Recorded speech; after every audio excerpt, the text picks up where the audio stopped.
ಅಪ್ಪನ ಎದೆ ಹಾಲ ಕುಡಿದರೆ ದೇವರು ಕೂಡ ಭುವಿಯಲ್ಲಿ ಮನುಜರಾಗಿ ಮತ್ತೆ ಹುಟ್ಟಿ ಬರ್ತಾರೆ.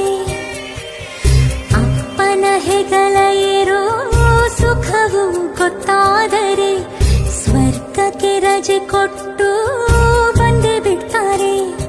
ಅಂಥ ಅದೃಷ್ಟನ ಕೊಟ್ಟ ನನ್ನಿ ಅಪ್ಪ, ಕಾಲ್ ತೊಳೆದೆ ನನ್ನ ಕಣ್ಣೀರಲ್ಲೇ ಪಾಪ. ಪ್ರಾಣ ಕೊಟ್ಟು ಸೇವೆ ಮಾಡಿದರು ನಿನ್ನೀ ಋಣವ ತೀರಿಸಲಾರೆ.